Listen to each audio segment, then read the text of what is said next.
Scrotum. Scrotum should be ideally in this range for yearling bulls. Larger or smaller is in the extreme and is intolerable. Should be football shaped with the epididymis on the very bottom. If it hasn't got the epididymis on the very bottom, you have other quality issues. There should be no nipples on the neck of the scrotum. Nipples on the neck of the scrotum indicate a tilted udder. You won't have the forward extension that you need. Oh, here we go. It says it here. So there's a good set of testicles there. See, there's no valley down the middle. See that valley there? You'll have corded udders. The epididymis is unbalanced. We've got one here and the other one there is forward, obviously. Look at those. Those are shockers. See that peach face? That's horrible. See these lines here? It's all undesirable. That's a good set of testicles there. Who gets the job of holding them? We have a very interesting woman called Robin Howe. She's a very capable girl. She does all this for us. Here's some bad ones. See that? That's terrible. Mushy. Those are bad. Terrible.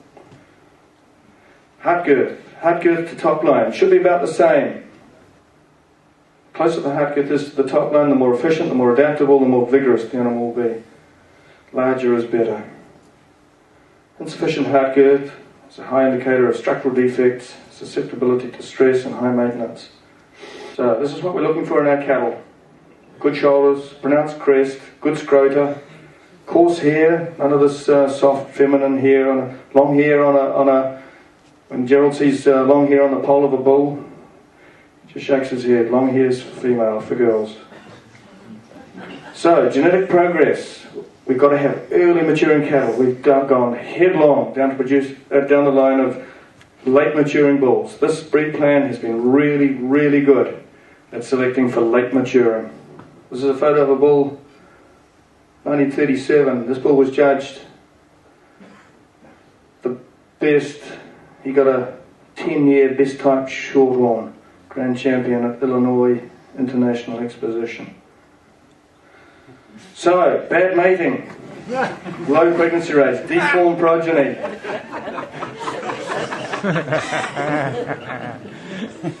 So there we go. Thank you. Well, I'm a stud sheep breeder. How much of this can we put across to the sheep industry? Because we've got the same issues in the sheep industry. Yeah. Look, I imagine it's straight parallel. But I don't know how you do it in the sheep though. Wouldn't be quite so easy. But I imagine it's exactly the same. Yeah. Well, is there? Obviously, that was a lot of your family's work and your work there. Is there a resource that we can go to that has that information sort of in one place? Yes, but it's not in New Zealand. The University of New England at Armidale in Australia have an excellent reference library with this sort of stuff in it. They recognised the power of Jan Bonsma years ago, and they've got a nice little library there. Acres USA come out with a lot of this. A lot of good stuff comes out with Acres USA magazine. There's no real good source in New Zealand because this is fairly contrary to where we've been going the last 50 years. So, this has not been popularised really. So there's no really good source in New Zealand, no. Sorry? Gerald's book's fantastic. It's called Reproduction and Animal Health. It's available from Acres USA and thoroughly recommendable. You've just got to endure Charles Walter's style of writing. What's Gerald's surname? Gerald Fry. Now, Gerald is spelled Gearld. It was the practice of the time in America, rural America. The doctor would come and assist at home for the birth and take the name that was chosen to the local registrar, and it was only when Gerald entered the army at age 18 that he found the doctor had spelled his name wrong. So he's Gearld, Fry, F-R-Y. It's an excellent little book.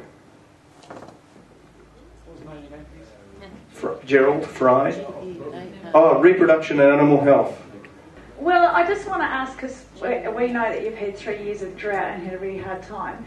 Knowing what you've known, how have you managed it so that you have got the potential out of these guys with basically no grass? Well, it's droughts are never easy. We let other people actually look after them, to be quite honest. We kept our young stock at home. Unfortunately, we couldn't do it with our calves. This current year group of bulls that we're selling next week are very drought influenced, and that'll stay with them for the rest of their lives. We don't like sending our stock away, but last year we had to. We just had no grass whatsoever, and 330 cows with calves was a very painful exercise, sending to all corners of the earth. But yeah, the female progeny we like to keep at home and keep them going. They do very well, funny enough, on nothing if you can keep them happy somehow. It's never easy. Droughts are horrible. Well, are you moving to a closed flock? If you're doing this, obviously you're going to be limited in what genetics you're using, and also, can you give us production changes that you're noticing in your stock if you're breeding for these animals, the faster maturing, what have you? Yeah, we were heavy users of AI from 1982 till basically last year, I guess. And using American genetics, it's, everybody was doing it, you had to do it, and you just couldn't stay in business if you didn't. But we've developed a herd that we could see that it wasn't really where we were wanting to go. We developed strains of cattle that were just too late maturing and too much growth, and had reproductive consequences. And so now, essentially, we are closing the herd and staying with our own, and line breeding. Line breeding has been right out of fashion for 100 years, and but we're going to do a lot of line breeding now. Well, are there many of the other breeders looking at this? We've got an interesting cross section of breeders amongst the Angus fraternity. There are only 196 Angus breeders in New Zealand. And we've got real poles in the Angus breed. We've got guys who have never used outside blood, and good on them. They've stuck to traditional type cattle, and they're going to come back. There's no question. Those traditional cattle have got a meat quality. It's no coincidence that the Angus, the wins that the Angus breed have had with the stake of origin competition have come from animals that are not the current flavour.